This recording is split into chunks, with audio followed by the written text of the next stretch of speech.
पहा नवीन एपिसोड्स एकदम add free.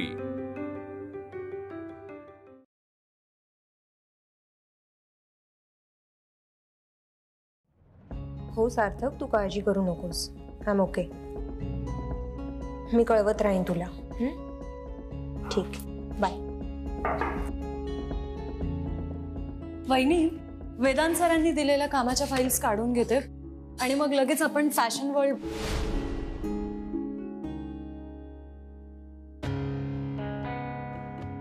काय झालं वहिनी? अमूल्या, तुला खरंच माहित नाही विक्रांतने असं का केलं?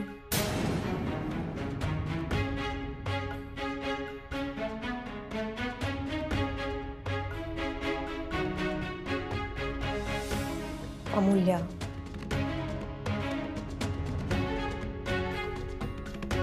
मला या प्रश्नाचं उत्तर दे।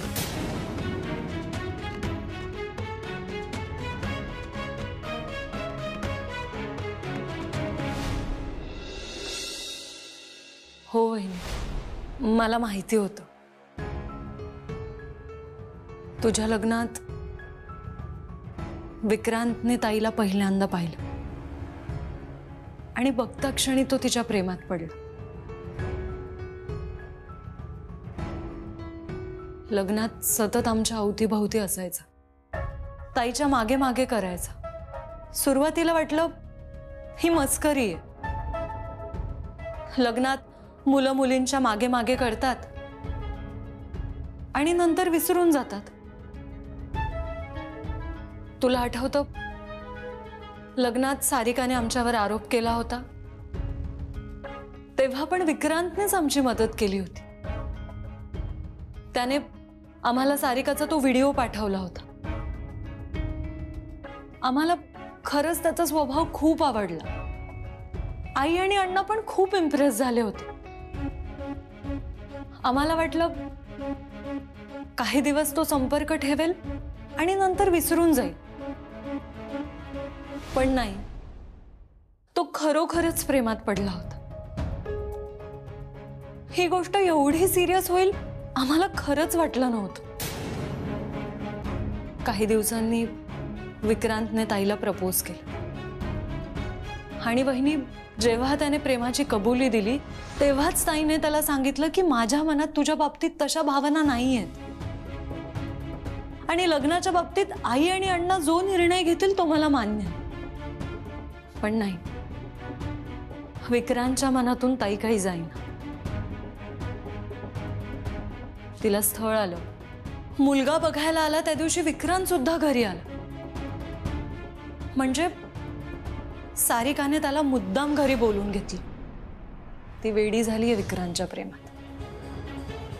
तिने खूप प्रयत्न केला वहिनी विक्रांतच्या मनातून ताईला बाहेर काढण्याचा। आम्हाला वाईट साईड बोलली, आमचा अपमान केला, आम्हाला हिणवलं सुद्धा, पण तरीही विक्रांतने कुणाचंच नाही ऐकलं। साखरपुड्याचा दिवस आला, विक्रांतचा ताईला फोनवर फोन सुरू झाले। आम्ही दोघेही वहिनी खूप टेन्शन मध्ये आलो। विक्रांत तिला भेटायला आला। ताईने त्याला समजावण्याचा खूप प्रयत्न केला, पण तो तिचं काहीच ऐकायला तयार नव्हता। आणि मग त्यानंतर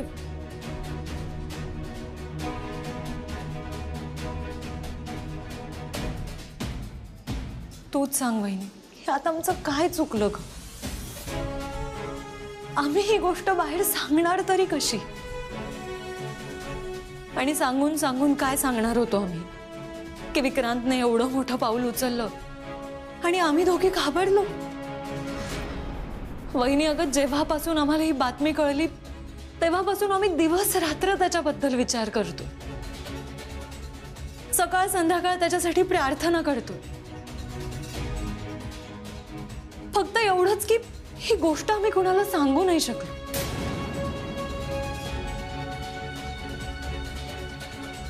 खरं तर माझंच चुकलं। विक्रांत, तो माझ्याशी याविषयी बोलला होता, पण एवढं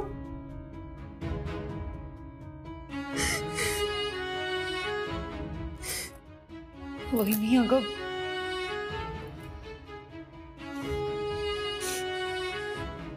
शांत हो. अमूल्या, एरवी एवढा बडबड मस्ती करणारा विक्रांत एकदम शांत झाला ग. आणि तेव्हाच आम्हाला शंका आली, पण त्याला दादाची भीती वाटत होती. त्याची हिंमतच होईना अगं.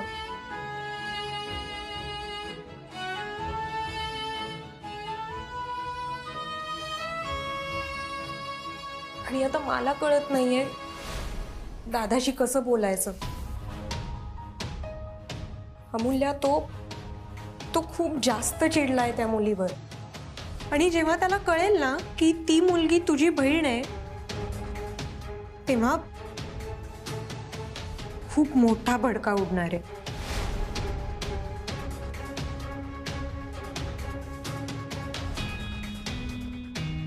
या बाबतीत तो खूप वेगळा आहे ग. प्रेम ही भावनाच तो मानत नाही. प्रेम या संकल्पनेवरच विश्वास नाहीये त्याचा. अगं पण वहिनी, कधीतरी ही गोष्ट बाहेर येणारच. वेदांत ही गोष्ट शोधून काढ, पण तू त्याला प्लीज सांग खरं काय ते. मी तुला खरंच सांगते, ताईने विक्रांतला फसवलेलं नाहीये. हे एकतर्फी प्रेम. ती खरंच खूप साधी आहे, खूप भोळी आहे. ती कधी कोणाला दुखवूच शकत नाही. अमूल्या, दादा या सगळ्या बाबतीत जास्त खोलात गेला नाही तरच ठीक आहे. नाहीतर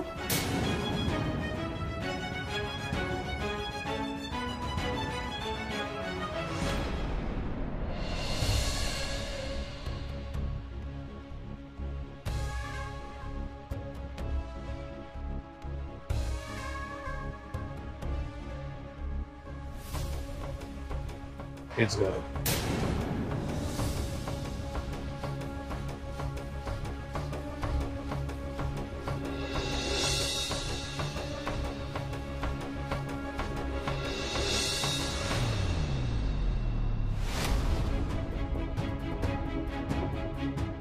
डॉक्टर तुंपलवारांचं घर आहे. नाही, काहीतरी चुकतंय.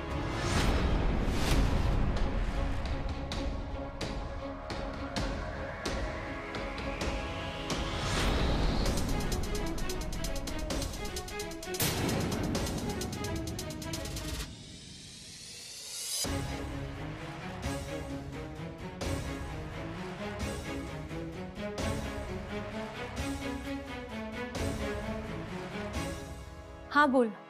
हॅलो मुले, अगं वेदांताला इकडे.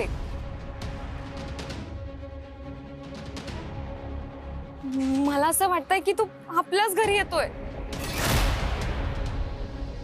मला खूप भीती वाटते अमूल्या. वेदांत आपल्या घराबाहेर? हे बघ तू, म्हणजे ताई तो घराबाहेरच आहे ना, तू घाबरू नको. आणि आज जरी आलं तरी टेन्शन घेऊ नकोस. मी निघते लगेचच. हा, आणि हो हे बघ, त्याचा फोन आला तर उचलू नकोस. अगं पण अण्णा घरीच आहेत. मी निघते लगेच, आल्यावर बोल. बर ठीक आहे, ये तू लवकर.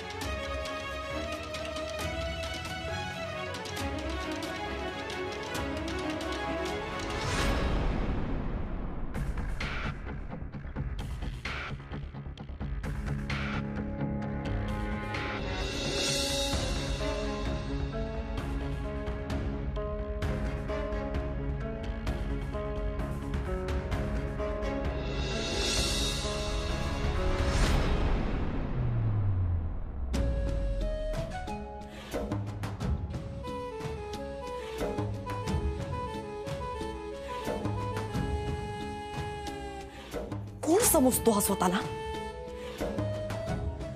मला विक्रांतला भेटू दिलं नाही.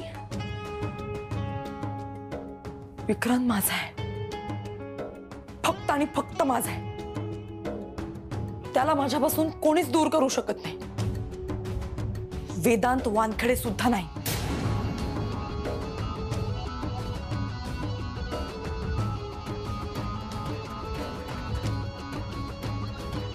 मी एवढं जीवापाड प्रेम करतेय तुझ्यावर, पण तू त्या फालतू मुलीसाठी सुसाईड करतोयस. सिरियसली.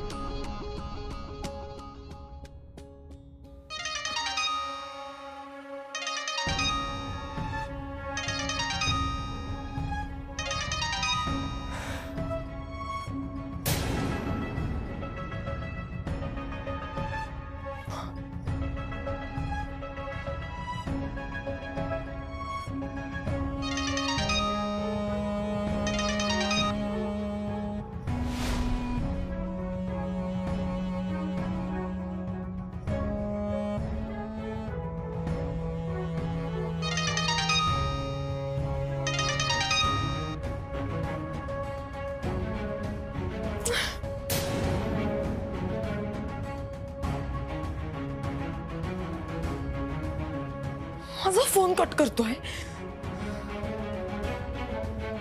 का गुंतलाय तिच्यात एवढा? मला कळत नाही काय तिच्यात एवढं. मी तिच्यापेक्षा सुंदर आहे, श्रीमंत आहे, पण तरीही तिच्यासाठी जीव द्यायचा प्रयत्न केला त्याने. कोण आहे कोण एक काकूबाई?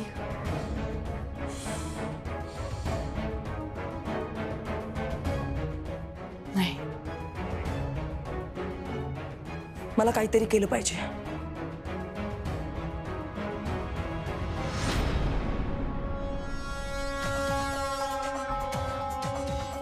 विक्रांतच्या मनातून आरतीला काढायलाच हवं.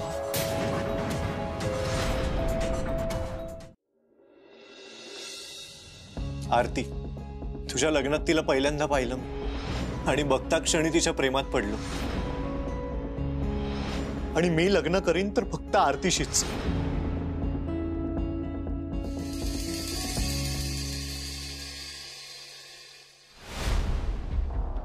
कॉफी तुला आवडते ना, एकदम तशीच केली. कॉफी आत्ता?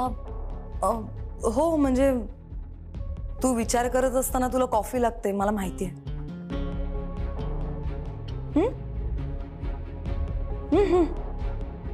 ठीक आहे, तू एवढी आणलीयस तर घेते.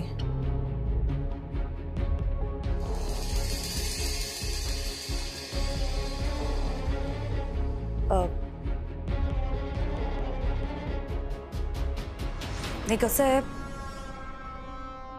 भाऊ जीव द्यायला निघाला तर बहिणीला काळजी वाटणारच ना. खरंच सांगतेय, माझ्या भावाच्या बाबतीत जर असं कोणी केलं असतं ना, तर त्या मुलीचं तर मी. वहिनी, हे बघ, मला माहिती आहे तू खूप काळजीत आहेस.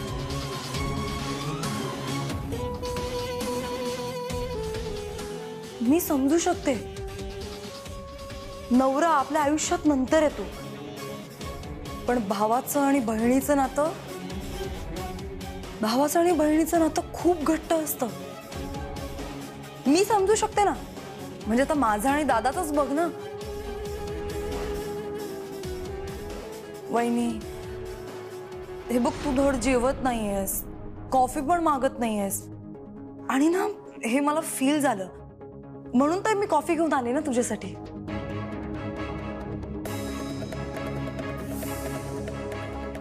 वहिनी, तुझ्या भावाला ज्या मुलीने त्रास दिलाय ना, त्या मुलीला मी अजिबात सोडणार नाही.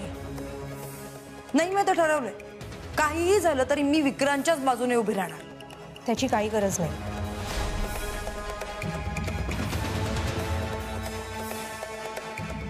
म्हणजे वेदांत दादा आहे ना, तो करेल सगळं सॉल्व. आणि तसंही विक्रांत आता घरी आलाय, होईल 2 दिवसात बरा. अगं, पण विक्रांत किती साधा भोळा आहे ग.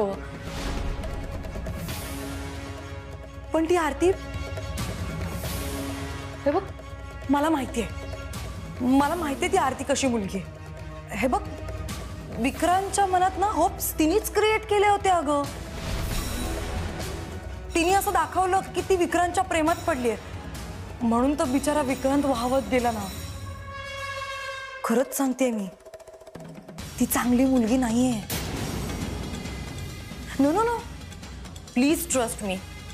ती आणि तिची बहीण, माय गॉड. बहिणी, मला एक कळत नाहीये, तू त्या अमूल्याला तुझ्या कंपनीत कसा जॉब दिलास अगं? नाही म्हणजे त्यांची लायकी तरी आहे का आपल्या कंपनीत काम करण्याची? एक नंबरच्या फ्रॉड आणि चीटर आहेत त्या. हो, नाही म्हणजे मनात एक, तोंडावर एक, विचारू नकोस. मला माहिती आहे ना, मी ओळखते लहानपणापासून अगं.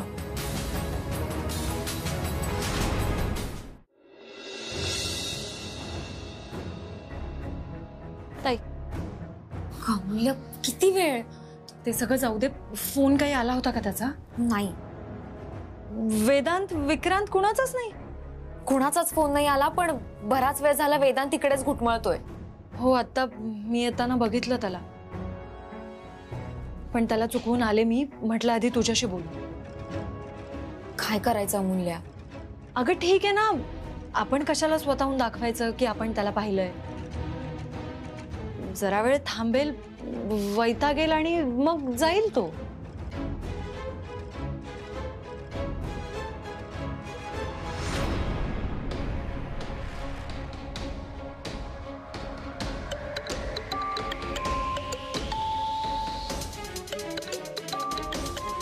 त्याचाच फोन आहे.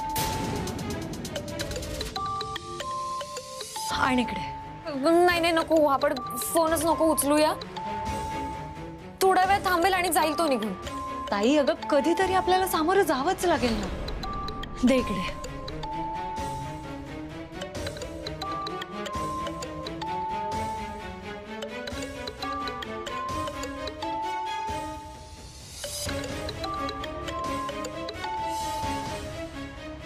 हॅलो. हॅलो. हा, बोला. मला तुम्हाला भेटायचंय, बोलायचंय तुमच्याशी. का? महत्वाचं काम आहे. हो, पण तुम्ही कोण बोलताय? सी, ते महत्वाचं नाहीये, मला तुम्हाला भेटायचंय. हो, पण मला तुमची ओळख नसताना मी तुम्हाला कसं भेटू शकते? भेटल्यावर ओळख पटेल. ठीक आहे, मग उद्या भेटूयात. उद्या नाही, आज, आता. इतक्या उशिरा? हे बघा, मला माझ्या आई बाबांना विचारावं लागेल. ते तुमचं तुम्ही काही करा. मग मी त्यांना सोबत घेऊन आले तर चालेल का तुम्हाला? कोणालाही घेऊन या आणि या फालतू गोष्टी बंद करा आणि या भेटायला. मी तुमच्या घराजवळच उभा आहे. घराजवळ? तुम्हाला माझ्या घराचा पत्ता कसा मिळाला? तुमच्या घराचं नाव निसर्ग आहे, तुम्ही अजनीमध्ये राहता, तुमचा छोटासा बंगला आहे आणि आता जर तुम्ही बाहेर आलात तर मला तुमच्याशी थोडं बोलायचं आहे. घराजवळ भेटायचं? अहो नाही नाही नाही, हे कसं शक्य आहे? नाही, प्लीज तुम्ही ऐका माझं. बरं ठीक आहे, तुम्हाला नाही यायचं ना, मग मीच येतो. काय ना, मला महत्वाचं बोलायचं आहे, काही गोष्टी जाणून घ्यायच्या आहेत. कोणाच्या तरी जीवन मरणाचा प्रश्न आहे. तुम्हीच येतो. नाही नाही नाही, मी येते तुम्हाला भेटायला. येते मी. या लवकर. आणि मी काही तुम्हाला त्रास देणार नाही. ठीक आहे, मी आलेच तुम्हाला भेटायला.